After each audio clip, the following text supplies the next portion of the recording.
What is going on, guys? It is your role model of the IWC Gamers Goon here today with your Monday Night Raw August 10th review. The show had its ups and downs. We'll get into it here in a little bit, but I would like to start off this episode of the Monday Night Raw review saying, may Kamala rest in peace if you haven't heard already.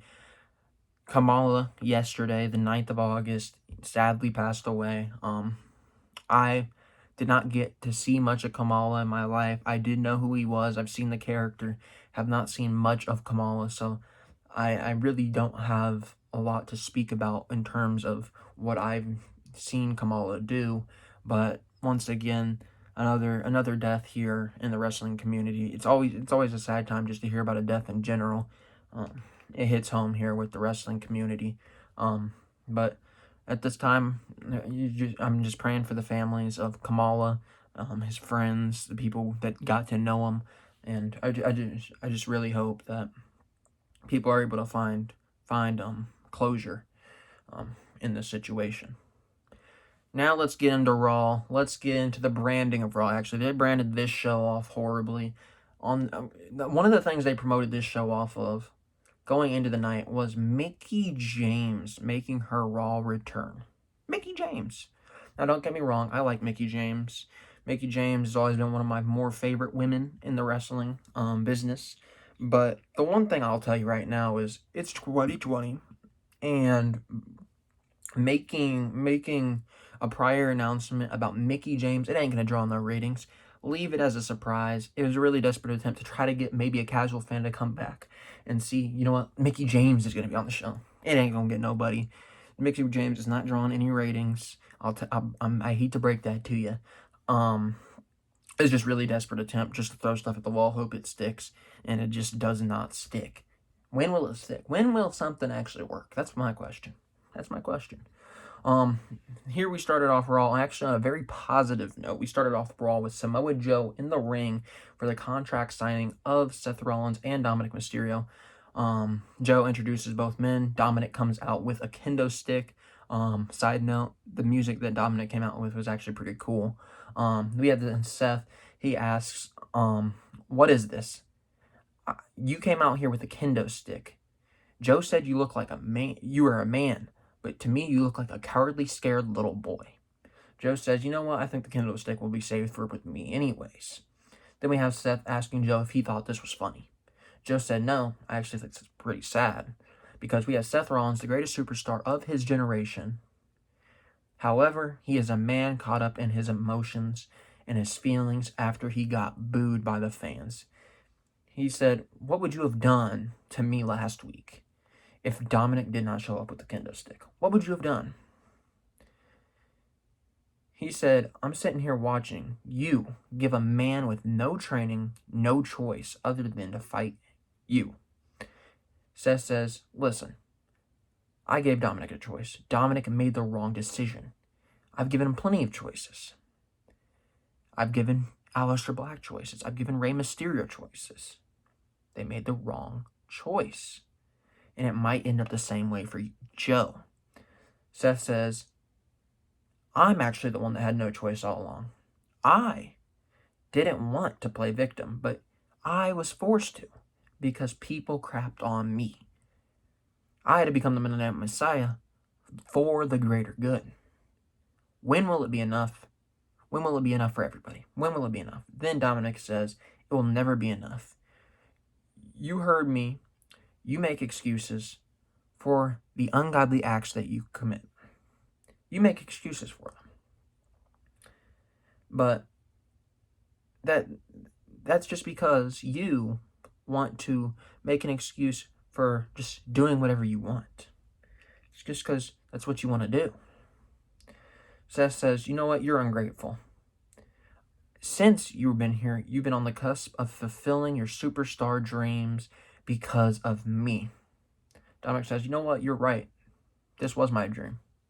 But now my dream is to kick Seth Rollins' ass at SummerSlam. Then we had Seth Rollins. He says, let's be honest. We all know that you wouldn't last 10 seconds with me in a standard wrestling match because I'm the best of my generation. However, I'll do you a favor. Then he says, Dominic can bring any weapon he didn't. He said you can bring the kendo stick or anything in the toolbox. So basically anything that Dominic wants to the match at SummerSlam, so that when he's done with him, he'll have no excuse when he ends his career before it even begun. Seth then says, "Congratulations, Dominic, for signing your WWE contract." Tells everybody to clap. And then he says, "Get the hell out of my ring, because I'm fighting Humberto Carrillo next." Very good promo from Seth Rollins. Seth Rollins looks like $1 million. I told you 1,000,000 times how great Seth Rollins is in this Monday Night Messiah gimmick. I really think that him and Dominic is very intriguing. I think that Seth Rollins is definitely a great first person for Dominic to work with. Whether or not it should be on the stage of SummerSlam might be a debatable topic, but Dominic here is looking better because of Seth Rollins. Obviously, I've said it on social media. I've said it last week. Dominic needs some work on the promos. He seems a little flustered at times, kind of just like he's reverberating what his speech said. I want it to be a little bit more natural from Dominic. I want it to feel genuine and real, like he really means it. That's the vibe I get from Seth Rollins promos. I want to hear the same kind of stuff out of Dominic in return. Next, we get into the match with Seth and Carrillo. This match was not needed. We actually had Humberto Carrillo early on in this match get a lot of offense in on Seth Rollins until Murphy tries to distract Humberto Carrillo, causing Dominic to hit him with a kendo stick in the back. As that's happening, Seth ends up capitalizing off the distraction to end up beating Humberto Carrillo. Then after that, we have Murphy attacking Carrillo. Then he offers him up to Seth. And then Dominic comes in trying to help. He ends up getting 2-on-1 by Seth and Murphy. And then they hand him the kendo stick, and he starts beating Dominic down. Murphy hands Rollins the kendo stick, and Rollins starts smacking this man with as much power as he got behind him. Seth's out here. He rips off Dominic's shirt. He starts beating the bare flesh with the kendo stick. And I actually want to show you a picture because it looked brutal. I don't know what Dominic can do in terms of bell to bell. I don't know any of that. I've not seen Dominic wrestle. But I can tell you this guy can take a beating. Look at that. Look at that. Jeez. Look at the scars on that man. That looked bad. That looked brutal. Yeah, I have no idea what he can do bell to bell, but I can tell you one thing. That guy can take a beating. He earned my respect in that moment. Just a brutal beating. The one thing I do have a question, though, is we have Samoa Joe before this standing up for Dominic, saying that he really is a Dominic guy. He likes Dominic. He thinks Dominic's a man. He thinks that Seth Rollins is a little boy playing stupid, childish things because he didn't get his way. The fans were booing him or whatever. And that he was sitting there saying, "What would you have done to me? What would you have done to me, Rollins?" Why didn't we have Joe? Where was Joe? Dominic's supposed friend, because he mentioned that he's a friend of Rey Mysterio or whatever, that he was one of the most respected luchadors or whatever. Samoa Joe, where was Samoa Joe while Dominic was getting beaten up? Did Samoa Joe come down to the ring? No. Now, I understand that Samoa Joe hasn't been in ring competition in quite some time, and you don't have to get him in a physical role. You could have him come down and chase off Rollins, maybe give him a kendo stick and just slide into the ring and chase him off. That's not what they went about. They just had them beat Dominic, and it was a brutal beating. It really was. It was just brutal. Just really weird that you don't have Samoa Joe, after standing up for Dominic early, come out to Dominic's aid later on in the night. It's just really weird, especially because Joe's on commentary. He really could have easily been out there. Next, we actually have something I wanted to mention. It's not something I'm going to mention long, but we have the announcing of the tagline for SummerSlam. It's "You'll never see it coming." Real genius, whoever made that one. That's a great tagline. You'll never see it coming. What, the 5-star match that you're going to put on? Because I know that's not going to happen. I know that ain't going to happen. Am I not going to see Retribution making their debut at SummerSlam? Because I think it might happen. We'll see. We'll see what "you'll never see coming" means. But next we have Retribution Vandalism getting recapped on the show. just going over what they did last week on Raw, cutting the ring down, whatever. Or on SmackDown, vandalizing the ring, spray painting the ring. Then we go back and we have Zelina Vega's group in the ring. She said all week she's been asked about the poisoning. They forgot about innocent until proven guilty. She says that she has nothing to do with the poisoning and that she would be a bad manager if she ruined it by ruining her boys' success. She says that she wants them to end up being the Raw Tag Team Champions. Garza and Andrade will end up beating them at SummerSlam, and then Dawkins comes on down for his match with Andrade. I'm gonna be honest with you, these next two matches I did not care about. Really just did not need to be on the show. I actually went and got my chicken wings. I was eating my chicken wings during these two matches. We had Andrade versus Dawkins. Really not much to talk about outside of Bianca Belair coming on out to attack Zelina Vega, and that allows Dawkins to end up winning over Andrade. Once again, didn't care. Not going to go much into it. Then we had Zelina Vega versus Bianca Belair. Belair, obviously very aggressive, thinks that she poisoned her husband, so she's fighting in her husband's honor here. We had Zelina Vega get a whole lot of offense. Then she did not need that much offense than what she got. Vega poked her in the eyes at one point, went for a crossbody off the ropes. Belair ended up catching her, and then she did one of those Luthez presses, drops on to Vega. Then we had Belair. She got a little more aggressive from this point on, going to spear Vega. She ended up missing, hit the ring post. Then we had Vega punch her in the corner multiple times until Bianca countered it into a powerbomb, then the alley-oop, and then hit the KOD, Kiss of Death, to beat Vega. Bianca Belair should not have struggled against Zelina Vega. Bianca Belair is way better than this. Bianca Belair is someone that I said should easily be in competition for that Raw Women's Tag Team or Raw Women's Championship. Definitely doesn't need to be in the Tag Team Championship picture. So I don't know why they're. Yes, I understand that her and Montez Ford are married. Don't care. Bianca Belair is one of the better women in the division, one of the better pro wrestlers in the company. Not just women's wrestler, pro wrestler. She's really good. Once again, I think she could easily be the Raw Women's Champion. She's way above having a close match against Zelina Vega. It should have been a squash match, if anything. Just really disappointing there. That Zelina Vega is holding back Bianca Belair, because she should be on against the likes of a Bayley. She should be going against Sasha and Asuka, a Shayna Baszler, you name it, any of the top women. Charlotte Flair, when she returns, she should be facing those kind of women. But instead, you got her facing Zelina Vega, who does not get a lot of wrestling matches. She's a manager for the most part. I'm not saying Zelina Vega is bad. I'm just saying that you can't take Bianca Belair seriously when she's losing to a woman that wrestles maybe once or twice every 6 months. Zelina Vega doesn't do this for every day. Bianca Belair does. Come on. Let's use our brains. Let's make it realistic.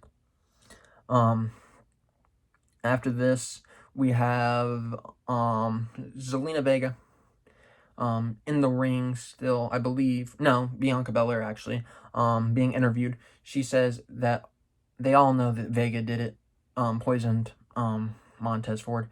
And she said, no matter what, we still think she did it. Then Charlie asks for an update on Montez.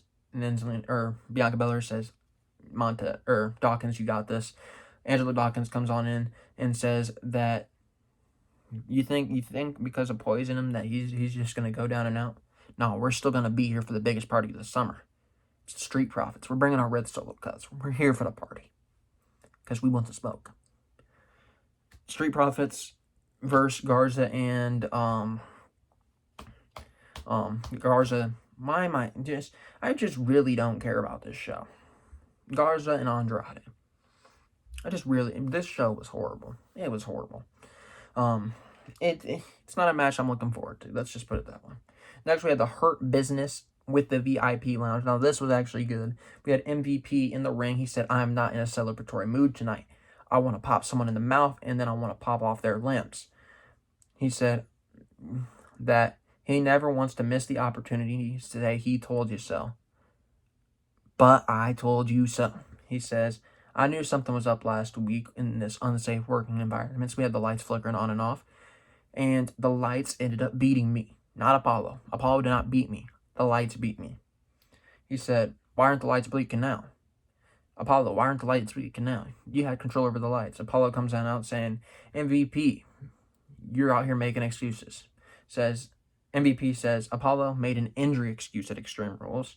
I believe he was actually ill. That's why he wasn't there, but per storyline.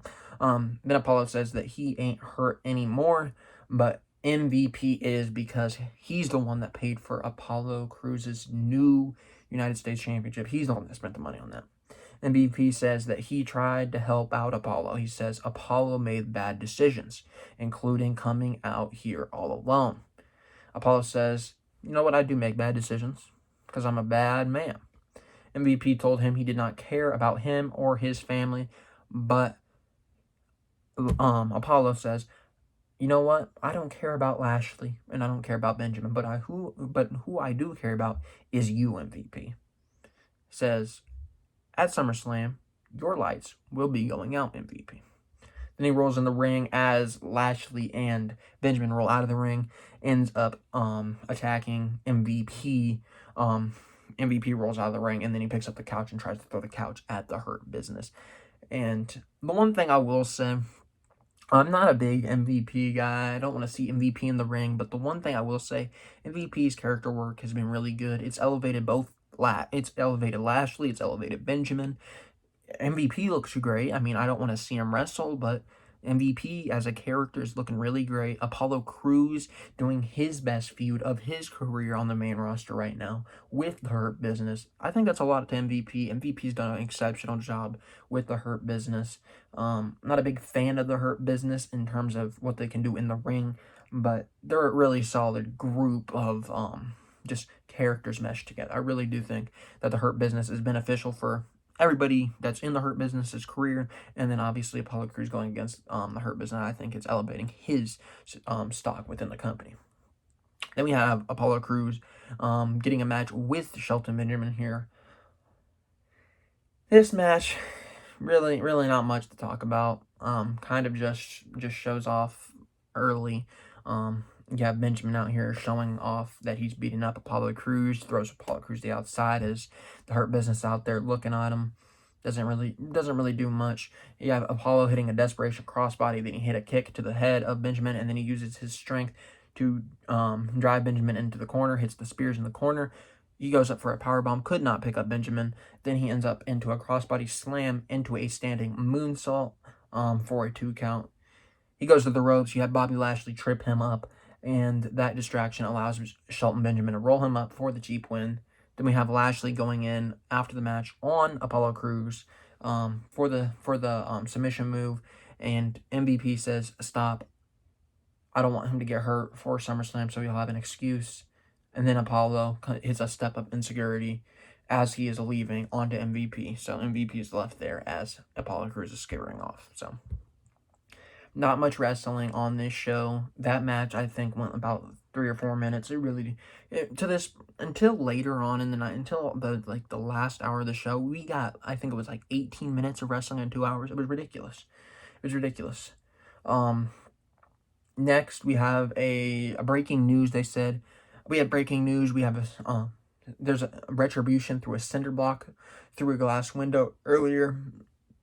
They show it. And they show them an official running out, trying to stop it. They throw a brick into the window, and they're sitting there cheering.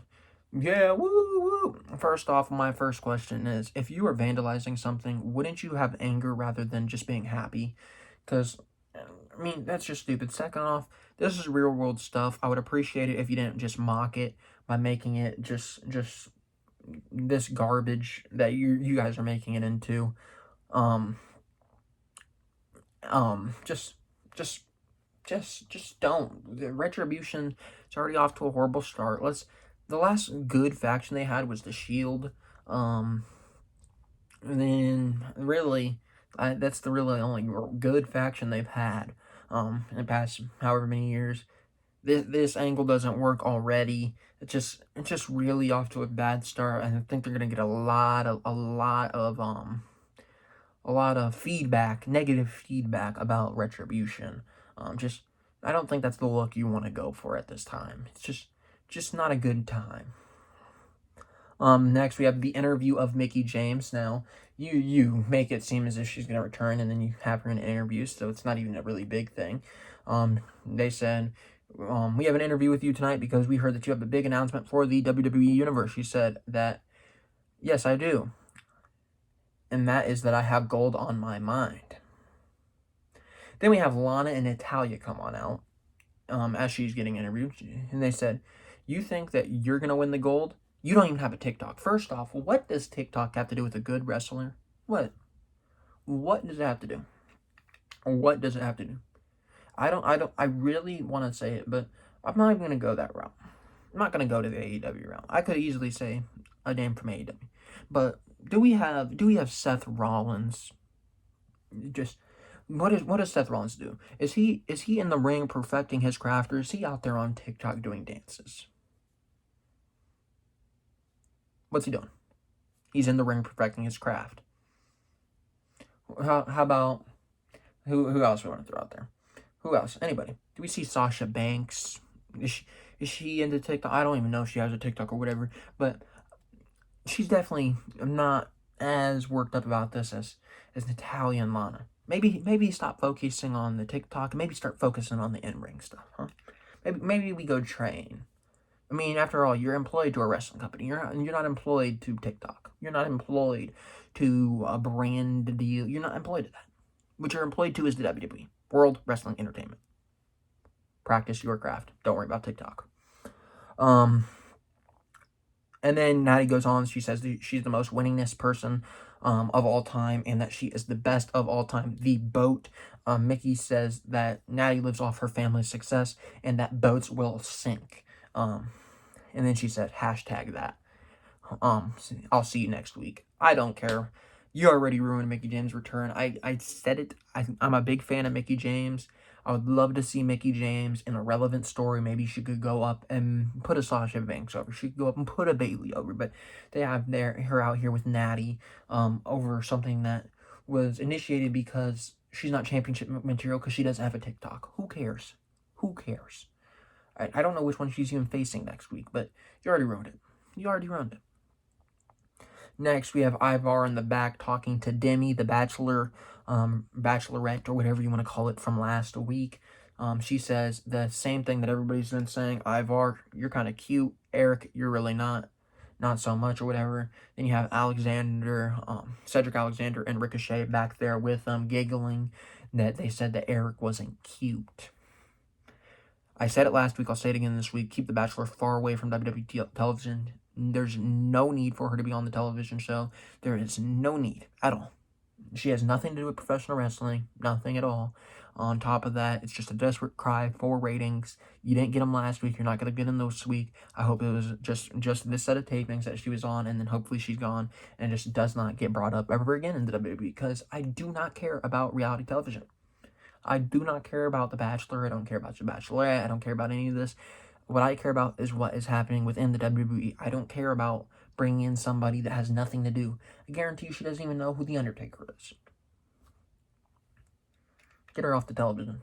Get her off. And then on top of that, my question is, then this is what they put him into. This leads up to a Ricochet, Viking Raiders, and Cedric Alexander going against the Ninjas of Akira Tozawa. The Ninjas of Akira Tozawa. Let me say something. You had the Viking Raiders, also known as the War Raiders, in NXT, one of the best tag teams that NXT had at the time, right? You had them come up. We thought maybe they could be something. Maybe they wouldn't fail the Viking Raiders. The Viking Raiders are one of the best tag teams in the world at that time. Maybe the Viking Raiders could be world tag team champions, right? The Raw tag team champions. They should be the Raw tag team champions. They should be up there with the Street Profits right now. They shouldn't have been doing that. We can do better than what you can do crap. They shouldn't have done that. They should have had a legit feud where they're going one-on-one against the Street Profits, where they're the best, where they're putting on the best match of the night. That's what they're capable of. And then you have Cedric Alexander and Ricochet. Ricochet, a guy that I think could be world champion. He's that good. Ricochet, in-ring, one of the best guys. Now, on the mic, he's not the greatest, but his in-ring capabilities speak for himself. He could have easily been the Intercontinental Champion, the United States Champion. He should be at least a mid-card champion and or a world champion right now, and or should have been a world champion by now. But they have him fighting the ninjas on this. Then we have Cedric Alexander. Cedric Alexander, I'm not going to sit here and tell you that I think he could have been a world champion. I'm going to be honest with you. Cedric Alexander, I think, could be a very good Intercontinental Champion. I think he'd be a really good mid-card champion. I think he could get to the point where he's going to be the world champion. I don't think he's there just yet. I think there still needs to be a little bit more to the name value of Cedric Alexander, but you need to build that name value up, and you're not going to build that name value up when you're fighting the ninjas of Akira Tozawa. Akira Tozawa himself is a bum. He is a bum, and he's leading a group of bums. They're bums. I'm sorry, but they're bums. They're bums. That just tells you how much they really care about all four of them. All four of them, really. It was a quick match here. Just this match was just to get the 24/7 title over on television. Woo! Get it off television. Nobody cares about the 24/7 championship. They don't care. Keep it on YouTube. Nobody wants to see it on the weekly shows. It comes off as comedy. This looks bad on the guys that are actually good. This looks horrible. This looks bad. Because we have one of the ninjas convincing Akira Tozawa that, you know what, we'll just leave him off so that we don't have to get involved. We don't have to take a beating. Akira Tozawa walks up the ramp with R-Truth, who is a ninja at this time, allowing the team of the Viking Raiders, Alexander and Ricochet, to end up pinning him. And then we have R-Truth do a roll-up pin as Tozawa turned his back. He's a referee, whatever. It's just to get the 24/7 championship over. And the fact that they are putting all four of these men, people that are not only good wrestlers, but should be champions in this stuff, really, really just disappointing. Really disappointing.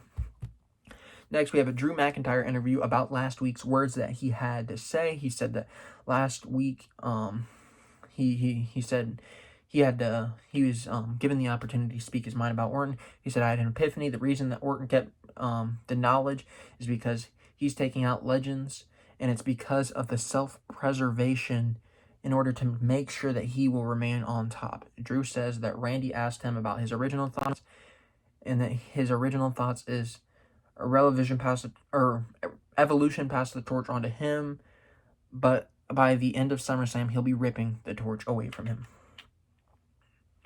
Next, we have Liv Morgan versus Payton Royce. Once again, this is the ever-ending circle. We saw it with the Riot Squad before. This is the one thing that they couldn't do with the Riot Squad, right? When they did have the Riot Squad together, what did we see with the Riot Squad? We saw them have the constant matches over and over again, the same match over and over again, with a mixture of this woman, that woman, this woman, that woman, just the same two teams, just mixing up which members here, there. Let's place Payton Royce against Liv Morgan. Let's have Payton Royce versus Ruby Riott. Let's Payton Royce versus Sarah Logan. And then switch it with Bayley Kay. You gotta end that revolving door. You got to end that revolving door. The Iconics came out. They said that while they were campaigning as drama queens, we were focused on our iconic futures. Just end it. I don't care about this feud. I want to see the Riot Squad far away from the Iconics. I think the Riot Squad could have a very successful second run. Liv Morgan and Ruby Riott should be in the conversation for maybe facing a Bayley, maybe facing a Sasha. Ruby Riott versus Sasha sounds really entertaining to me. Let's get past this. What I would do is, you know what? Let's stop these mixed match here, this woman versus this woman, then we'll change it up next week. Let's stop that. Let's get it done at SummerSlam. Let's put them in a tag team match, and after that, they move on. That's all I'm going to say. Royce ended up winning here. She did not need the win, and it drew up more tension between Ruby Riott and Liv Morgan. That's exactly what you don't need happening at this time. You got to keep them together. I think the money is with them being together, because you could have them go up against Sasha and Bayley. They could be tag team champions. Next, we have Shane McMahon saying it is almost time for Raw Underground. And then we go to the commercial, and we are in the Underground with Riddick Moss in there. He's fighting someone. I don't even know who it was. He ended up winning. Who cares? They just really don't care about the Raw Underground stuff.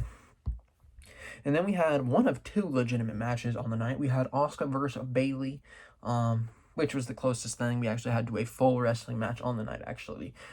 They actually let him go here. Sasha tries to distract Asuka at one point in the match where it led to Asuka going for a kick onto Bayley, which got converted into a submission onto the leg, which Bayley then gets caught up with the ref so that Sasha can just further the damage on Asuka's leg.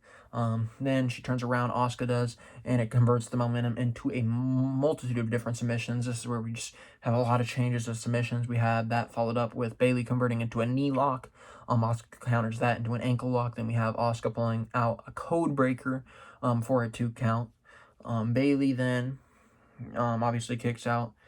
Bayley goes on to hit an elbow drop from the top rope for yet another 2 count. Then we have Bayley hitting a sunset flip into the turnbuckle. And then she does the pirate walk thing that Kairi Sane used to do, mocking Kairi Sane, and that led Asuka to hitting in the Asuka lock and Bayley tapping out. So we're going to have Asuka versus Sasha at SummerSlam. The one problem I have with that is that I'm really nervous that they're going to take the title off Sasha. I really want to see Sasha hold the title for a long time. Hopefully it's going to happen, but we'll see. Very technical match. Best thing on the show in terms of actual wrestling quality. Next, we had, we're back in the underground. We have Arturo Ruas in the underground. He won. Not going to speak much about it. Not going to speak much about any of the underground stuff. Then we had Dabba-Kato. He was in there. He beat up some poor fellow. Then we had Shayna Baszler come on in. She had a stare down with Dabba-Kato. And that she wanted to fight. Shayna then started attacking the girls in the crowd. Led with 3-on-1, 3 unknown women, don't even know their names, trying to go after Shayna Baszler. She won the 3-on-1. She ended up just taking all of them out, just throwing them around like ragdolls. Why is Shayna Baszler not on the show facing the likes of a Sasha Banks, facing the likes of a Charlotte Flair? Why is she not facing the real wrestlers? Liv Morgan, Ruby, why is she not facing the real wrestlers? I understand that she has to win. She has to win in a convincing fashion. You put her against a Natalya, put her against a Lana, put her against somebody with a name value, because these people don't have name value. I don't know any 3 of these women. They're performance center recruits. Nobody knows their names. Come on. You have that Shayna build some credibility to Shayna's name. Having her go out there and beat 3 people that we don't even know ain't gonna help.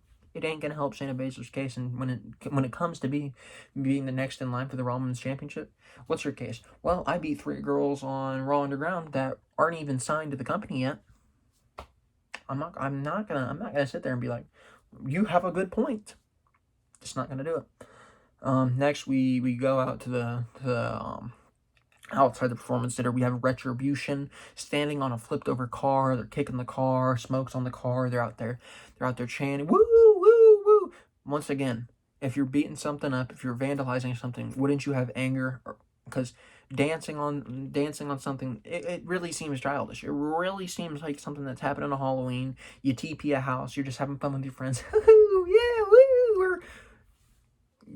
You're literally going out of your way to vandalize a vehicle. It's not TPing a tree.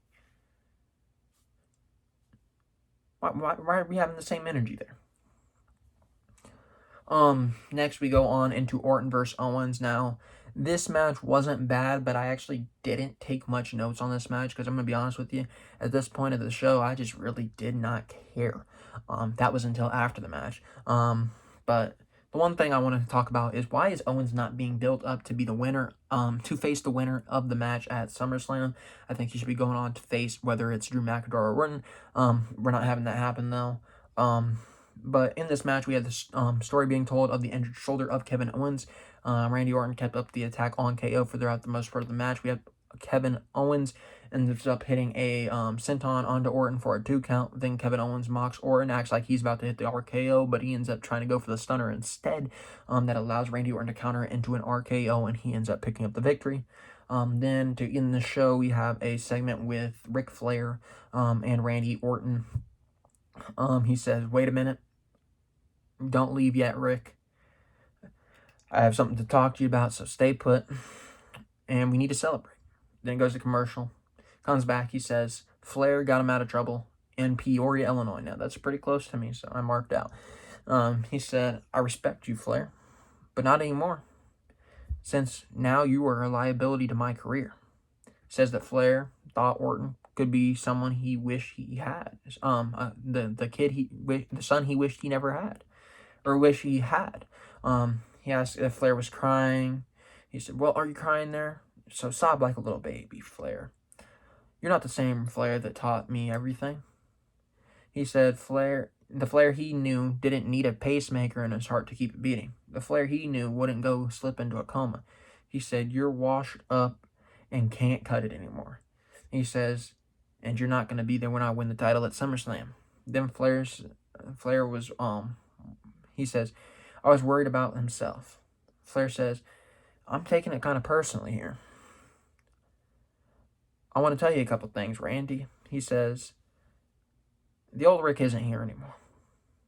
He says, "I like the spotlight, and I like to call Orton the greatest."